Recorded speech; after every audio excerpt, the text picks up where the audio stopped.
Hello and welcome. आप सभी का स्वागत है इस वीडियो सेशन वर्चुअल इंजेक्शन के ऊपर। इस सेशन में हम लोग जानेंगे कि वर्चुअल इंजेक्शन फीचर क्या है, उसको कैसे यूज़ किया जा सकता है और उसको यूज़ करते हुए हम लोग कैसे उसका बेनिफिट ले सकते हैं। तो जब भी हम लोग कोई भी न्यूमेरिकल रिले की टेस्टिंग करते हैं तो जनरली उसमें सेकेंडरी इंजेक्शन किट को कनेक्ट करते हैं जिससे कि करंट और वोल्टेज इंजेक्ट होता है। जब भी हम लोग इस तरीके से सेटअप करके उसमें इंजेक्शन करते हैं तो बेसिकली उसमें क्या रहता है, आपके जो करंट और वोल्टेज के सिग्नल्स हैं एनालॉग फॉर्मेट में उसमें एंटर होते हैं। एनालॉग फॉर्मेट मतलब एक सिनुसाइडल वेव के फॉर्मेट में उसमें रिलेज में इंजेक्ट हो रहे हैं। उसके बाद उसकी जो सीटी कॉइल्स या वोल्टेज कॉइल्स रहती हैं उसको रीड करती हैं। उस नेक्स्ट प्रोसेस रहता है आपका कन्वर्शन का, क्योंकि ये न्यूमेरिकल रिलेज है तो आपको इसको डिजिटल फॉर्मेट में कन्वर्ट करना पड़ेगा। तो वो जो एनालॉग सिग्नल्स हैं आपके एनालॉग टू डिजिटल कन्वर्टर के थ्रू डिजिटल फॉर्मेट में कन्वर्ट हो जाते हैं। उसके बाद वो माइक्रो प्रोसेसर में फीड होते हैं फर्दर प्रोसेसिंग के लिए। जैसा भी आपने उसको कॉन्फ़िगर किया हुआ है उसके अकॉर्डिंगली वो depending on the parameter values वो उस तरीके से एक्ट करता है। जब हम वर्चुअल इंजेक्शन की बात करते हैं, जैसा कि इसका नाम सजेस्ट होता है वर्चुअल इंजेक्शन, तो वर्चुअली हम लोग इस सिग्नल्स को इंजेक्ट कर रहे हैं। इसका मतलब है कि हमें कोई भी किट लगाने की जरूरत नहीं है और डायरेक्टली हम लोग उसके डिजिटल सिग्नल्स को रिले में इंजेक्ट कर रहे हैं। इसको इंजेक्ट करने के लिए हमें सॉफ्टवेयर की रिक्वायरमेंट होती है जो कि इसरजी प्रो है या आपका इसरजी P3 का ही सॉफ्टवेयर है। आपको इसके लिए क्या स्टेप फॉलो करने पड़ेंगे? पहले रिलेज को आपको लैपटॉप से कनेक्ट करना पड़ेगा। कनेक्ट करने के बाद आप यहाँ पे कनेक्शन स्टेब्लिश कर लेंगे जो कि हम लोग ने किया हुआ है। इसके बाद आपको इंजेक्शन अगर करना है तो आप राइट साइड में देखेंगे एक इंजेक्शन वर्चुअल इंजेक्शन का विंडो दिखता है। आप इसको क्लिक करेंगे तो ये विंडो एक्सपैंड हो जाती है। इसके बाद यहाँ पे इनेबल का ऑप्शन दिया हुआ है, तो आप इसमें इनेबल में क्लिक कर दीजिए। जैसे आप क्लिक करेंगे तो ये सारे आपके फीचर्स एक्टिव हो जाते हैं।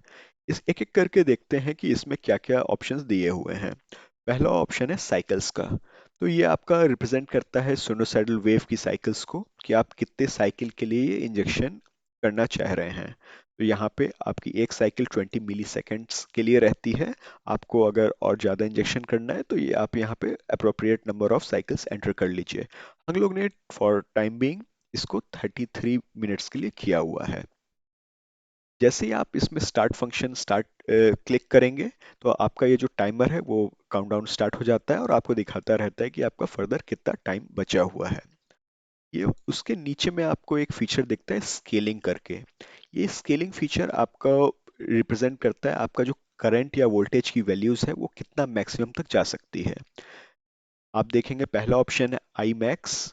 यहाँ पे ये 1000 तक आप इसमें इंजेक्शन दे सकते हैं। ये वैल्यूज चेंजेबल होती है, आप इसको चेंज करके इंक्रीज भी कर सकते हैं अपने रिक्वायरमेंट के हिसाब से। सेकेंड ऑप्शन है आई डैश मैक्स का। तो जैसे कि कुछ रिलेज होते हैं जिसमें कि दो साइड से करंट इनपुट आते हैं, specially differential relay. Transformer differential हो गया आपका P3T32, जनरेटर डिफरेंशियल हो गया P3G32 और मोटर के लिए P3M32। ये सारे डिफरेंशियल रिलेज होते हैं जिसमें दो साइड से सीटी इनपुट रहता है। तो एक साइड आप उसको आई से रिप्रेजेंट करते हैं, दूसरे को आई डैश से रिप्रेजेंट करते हैं। तो ये वो वैल्यू है, अगर आपको इसको चेंज करना है अकॉर्डिंगली आप अपनी रिक्वायरमेंट के हिसाब से चेंज कर सकते हैं। तो ये डिफाइन करता है कितना मैक्सिमम तक आप करंट वैल्यू इंजेक्ट करेंगे। उसी तरीके से यू मैक्स ये आपके वोल्टेज को रिप्रेजेंट करता है। आई जीरो ये आपका जीरो सीक्वेंस करंट या अर्थ फॉल्ट वाला जो करंट रहता है उसको रिप्रेजेंट करता है। इसके नीचे ऑप्शन आता है हार्मोनिक्स का। इन केस आपको प्योर साइनोसाइडल वेव्स इंजेक्ट नहीं करनी है, साथ में कुछ हार्मोनिक्स भी करने हैं, तो आप सेकंड हार्मोनिक, थर्ड हार्मोनिक और फिफ्थ हार्मोनिक को इंजेक्ट कर सकते हैं। उसका कितना परसेंटेज रहेगा वो यहाँ पे रिक्वायरमेंट के हिसाब से एंटर कर सकते हैं। और लास्ट में ये ऑप्शन आ जाता है मेजरमेंट्स का। तो यहाँ पे आपको जो भी इंजेक्शन करना है वो वैल्यूज आप यहाँ पे एंटर करते चले जाइए। तो आप देख सकते हैं जनरली यू और आई के फॉर्मेट में दिया हुआ है। आई stands for current, you stands for voltage. और यहाँ पे आपको L1 जो कि आर फेज है, L2 येलो फेज है और L3 ब्लू फेज है। इस कलर कॉम्बिनेशन से भी आप इजीली इसको आइडेंटिफाई कर सकते हैं। तो ये हो गया आपका करंट आर फेस का, वोल्टेज आर फेस का, येलो फेस का करंट, येलो फेस का वोल्टेज। इसके नीचे आता है आपका ब्लू फेस का करंट। उसके नीचे आप देखेंगे U12Y करके दिया हुआ है, क्योंकि P3U30 रिलेज में आपके 4 वोल्टेज इनपुट कॉइल्स रहती हैं, तो इसलिए जो फोर्थ कॉइल रहती है उसका ये वैल्यू दी गई है। जनरली ये आपका जो सिंक्रोनाइजेशन चेक होता है उसके ऊपर डिपेंड करता है, और ये आपका स्केलिंग मोड के ऊपर डिपेंड करता है कि आपने ये वोल्टेज मेजरमेंट मोड क्या ऑप्ट किया हुआ है। क्योंकि हम लोग ने यहाँ 3LN LLY लिया हुआ था, तो हमें ये ऑप्शन दिख रहा है। इन केस अगर आपका 3LN ऑप्शन दिया हुआ है तो कभी आपको हो सकता है उस केस में आपको ये पैरामीटर नहीं भी दिखे। उसके नीचे आ जाता है I01, जो कि आपका अर्थ फॉल्ट को रिप्रेजेंट करता है, जीरो सीक्वेंस करंट को।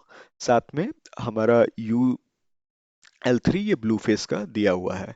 अब हम इंजेक्शन करने के लिए यहाँ पे आप जो भी हम लोग के आप देख सकते हैं यहाँ पे CT नॉमिनल प्राइमरी करंट है 100/1 का, और वोल्टेज भी हम लोग ने 11 kV/110 का दिया हुआ है। तो इसके इंजेक्शन के लिए हम लोग नॉमिनल वैल्यू इंजेक्ट करते हैं। तो यहाँ पे करंट में 100 एम्पियर, ये जो भी वैल्यूज हम लोग एंटर करते हैं प्राइमरी के टर्म्स में होती है, तो हम लोग आर फेस में 100 एम्पियर कर दिया। इसी तरीके से फेस टू न्यूट्रल में 6350 वोल्ट्स करेंगे। येलो फेज में भी 100 एम्पियर, उतना ही हम लोग वोल्टेज में भी कर देंगे। इसी तरीके से ब्लू फेस और के करंट और वोल्टेज की वैल्यू भी यहाँ पे एंटर कर देंगे। एंटर करना काफ़ी इजी है, आप कर्सर को ले जाइए और की पैड के थ्रू नंबर एंटर कर सकते हैं। इन केस आपको कुछ वेरी करना है तो ये जो आपके कर्सर दिए हुए हैं इनके थ्रू आप मूव कर सकते हैं। यहाँ पे जितनी वैल्यूज हैं ये मैग्नीट्यूड को रिप्रेजेंट करती हैं, और ये जो वैल्यूज हैं ये आपके एंगल को रिप्रेजेंट करते हैं। तो हम लोग ने आर फेस को 0 रखा हुआ है, येलो फेस को -120 और ब्लू फेस को +120 के फॉर्मेट में इंजेक्ट कर रहे हैं। अब हम लोग यहाँ पे इंजेक्शन स्टार्ट करते हैं। जैसे ही आप स्टार्ट करेंगे तो आप देखेंगे जो रिमेनिंग टाइम था ये आपका काउंटर स्टार्ट हो जाता है और ये डिक्रीज होता चला जाता है। तो अभी भी हमारे पास 33 मिनट्स बचे हुए हैं, सफिशिएंट है जो कि इस पूरी वीडियो को खत्म करने के लिए। अब जैसे ही हम लोगों ने इसका इंजेक्शन स्टार्ट किया तो आप इजिली यहाँ पे देख सकते हैं ये जो मेजरमेंट है हमारी मेजरमेंट वैल्यूज आने लग जाएगी, क्योंकि हम लोग ने ऑटो रीड ऑन किया हुआ है। तो जो भी अगर वैल्यू हम लोग अगर कुछ चेंज भी करते हैं तो उसका इजिली यहाँ पे रिफ्लेक्शन आता है। तो आप देख सकते हैं यहाँ पे 266 मैग्नीट्यूड के साथ आर फेज चेंज हो गया है। ये रिफ्लेक्शन सिर्फ यहाँ पे सॉफ्टवेयर में नहीं, आपके एक्चुअल रिले में भी आता है, क्योंकि इसर्जी प्रो में एक काफ़ी अच्छा फीचर होता है हमारा लोकल पैनल डिस्प्ले का, जिसके थ्रू हम लोग न्यूमेरिकल रिलेज के जो LCD है उसको यहाँ पे देख सकते हैं। तो यहाँ पे हम लोग अगर देखेंगे तो आप इजली ये देखिए यहाँ पे आपको इसकी वैल्यू दिख रही है। ये एक्चुअल स्क्रीन है जिसका हम लोग यहाँ पे रिप्रेजेंटेशन इजीली देख सकते हैं, और ये अगर हम लोग चेंज भी करते हैं वैल्यूज तो ये उसका पूरा यहाँ पे इजीली रिफ्लेक्शन आता है। वोल्टेज देखने के लिए हम लोग एक डाउन जाएंगे। आप देख सकते हैं यहाँ पे ये आपका लाइन टू लाइन वोल्टेजेस आ रहे हैं जो कि 11 kV अप्रोक्सीमेटली आ रही है, और यहाँ पे ये हम लोग का फेस टू न्यूट्रल वोल्टेजेस पूरे दिख रहे हैं।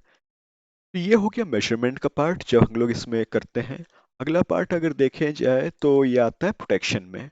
तो प्रोटेक्शन में हम लोग ने क्या किया है, सिर्फ एक प्रोटेक्शन को अभी फिलहाल एक्टिवेट किया हुआ है, वो है आपका ओवर करंट का स्टेज 2। स्टेज 2 में जाके देखते हैं तो आप देख सकते हैं जो मैक्सिमम वैल्यू है और तीनों फेजेस में से 322 एम्पियर्स वो यहाँ पे रिफ्लेक्ट हो रही है। साथ में इसका स्टेटस अभी निल है, क्योंकि अगर हम लोग इसकी सेटिंग्स देखते हैं तो हम लोगों ने 4 टाइम्स ऑफ द नॉमिनल जो कि 400 एम्पियर होता है वो सेटिंग कर रखी है। क्योंकि ये वैल्यू इससे कम है इसलिए आपका अभी स्टेज एक्टिवेट नहीं है। जैसे ही हम लोग इस वैल्यू को इंक्रीज करेंगे, मतलब कि 400 से ऊपर ले जाएंगे, तो आप देखेंगे ये वैल्यू आपका प्रोटेक्शन फंक्शन स्टार्ट हुआ, 1 सेकंड के बाद ये ट्रिप हो जाता है। तो इस तरीके से आप करंट वैल्यूज को इंक्रीज करते हुए इस प्रोडक्शन फंक्शन की ट्रिपिंग को भी देख सकते हैं। इन केस अगर आपने ये ट्रिपिंग सिग्नल्स को किसी आउटपुट में कॉन्फ़िगर किया हुआ है तो वो आउटपुट मेक होगा। उसके थ्रू आप रिले टेस्ट कर सकते हैं। इन केस आपने उस चीज को मतलब ये सिग्नल्स को फिर से किसी एलईडीज में कॉन्फ़िगर किया है तो एलईडी ग्लो भी करेगी। हम लोग इसका रिफ्लेक्शन देख लेते हैं मैट्रिक्स में आउटपुट मैट्रिक्स में जाएंगे और इतने सारे सिग्नल्स की जगह जस्ट एक कनेक्ट में क्लिक करेंगे तो हम लोग देखेंगे तो आई ग्रेटर देन ट्रिप सिग्नल्स हम लोग ने T1 कॉन्टैक्ट में लिंक किया हुआ था, तो ये T1 कॉन्टैक्ट हाई हो गया है। तो आप देखेंगे अभी तक जित जो भी हमने किया, ये एक आपका सेकेंडरी इंजेक्शन किट के ही तरीके से रिफ्लेक्शन हो रहा है। इसका मेजरमेंट रीड होते हैं, उसके बाद आपके अगर थ्रेशोल्ड से एक्सीड होती हैं वैल्यूज और पैरामीटर्स तो आपका प्रोटेक्शन फंक्शन ट्रिप भी करता है। साथ में आप देखेंगे कंट्रोल में जाके एक लॉजिक का ऑप्शन दिया रहता है, तो आपके जो लॉजिक पार्ट है इसमें भी ये वैल्यूज रिफ्लेक्ट होती होती हैं। अगर हम लोग इसको 400 के नीचे ले जाते हैं तो ये देखिए ट्रिपिंग बंद हो गई। इसी तरीके से कोई भी फेज अगर 400 से एक्सीड होता है तो ये ट्रिप सिग्नल्स आने लग जाता है। यहाँ पे ये एक एंड गेट है जो कि आपका ओवर करंट ट्रिप्स एलिमेंट और डिजिटल इनपुट के बीच एंड है, क्योंकि ये डिजिटल इनपुट अभी हाई नहीं है तो ये आपका फर्दर सिग्नल हाई नहीं हो रहा है। इस तरीके से हम लोग लॉजिक वेरिफिकेशंस के लिए भी ये इजिली ये वर्चुअल इंजेक्शन फीचर्स को यूज कर सकते हैं। इसके अलावा आप देखेंगे जो कम्युनिकेशन टेस्टिंग होती है, जो कि आपका लॉजिकल नोड्स होते हैं, ये भी आपके एक्टिव होंगे अगर हम लोग इस तरीके से इसमें इंजेक्शन करते चले जाएंगे।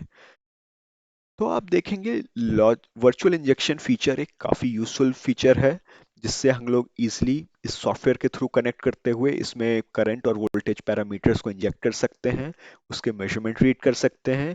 अगर वैल्यू थ्रेशोल्ड से एक्सीड करती है तो आपका वो प्रोडक्शन फंक्शन ट्रिप करेंगे, आउटपुट कॉन्टैक्ट मेक होगा, एलईडी अगर कॉन्फ़िगर हुई हुई है तो एलईडी ग्लो करेंगी, और लास्ट आपके जो इवन लॉजिकल नोड्स होते हैं ये भी एक्टिव होंगे।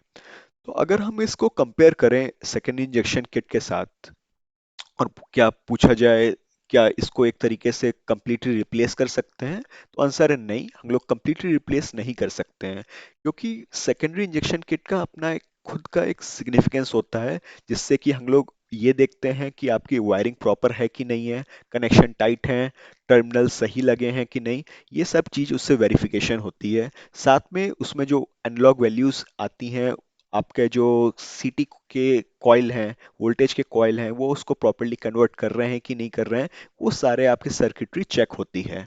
हाँ, एक बार आपने ये पूरे टेस्ट कर लिए हैं, उसके बाद आप छोटे मोटे मॉडिफिकेशंस कर रहे हैं, जैसे कि आप मान लीजिए एक नया आउटपुट कॉन्फ़िगर कर रहे हैं, एक नई एलईडी बना रहे हैं, या आप अपने लॉजिक में चेंजेस कर रहे हैं, उस चेंजेस को फिर से टेस्ट करने के लिए आपको फिर से किट लगाने की जरूरत नहीं है, क्योंकि ऑलरेडी आप एक बार कर चुके हैं और इन माइन्यूट चेंजेस को आप इजीली इस वर्चुअल इंजेक्शन से कर सकते हैं। वर्चुअल इंजेक्शन का एक काफ़ी यूजफुल रिक्वायरमेंट आता है हमारा स्काडा टेस्टिंग के लिए।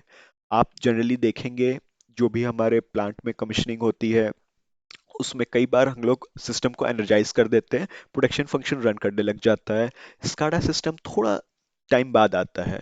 उसके लिए फिर से क्या होता है, हर बार किट लगाइए सारे रिलेस में, उसके बाद एक एक करके आप उसके सिग्नल्स टेस्ट करते चले जाते हैं। इस चीज को आप अवॉइड कर सकते हैं इजिली वर्चुअल इंजेक्शन से। एक बार रिले ऑलरेडी टेस्ट हो चुका है तो आप लैपटॉप के साथ कनेक्ट करिए रिले को, वर्चुअल इंजेक्शन फीचर यूज करिए, और जो आपकी डिपेंडेंसी है किट के ऊपर वो अवॉइड हो सकती है। तो ओवरऑल आप देखेंगे इस फीचर के थ्रू हम लोग जो डिपेंडेंसी है उसको अवॉइड कर रहे हैं, commissioning phase specially SCADA commissioning को हम लोग और ज़्यादा स्पीड अप कर रहे हैं। तो ये सारे फीचर्स हैं हमारे वर्चुअल इंजेक्शंस के। इन केस आपको कुछ और रिक्वायरमेंट होती है तो आप इसमें कमेंट्स में हमें लिख सकते हैं, हम लोग आपके वहाँ पे भी सपोर्ट करेंगे। और इस तरीके से हम लोग और भी छोटे छोटे वीडियोस बनाते चले जा रहे हैं। उसका डिस्क्रिप्शन आप उसकी लिंक्स आप डिस्क्रिप्शन में देख सकते हैं और वहाँ डायरेक्टली आप उन वीडियोस पे जा सकते हैं। Thank you.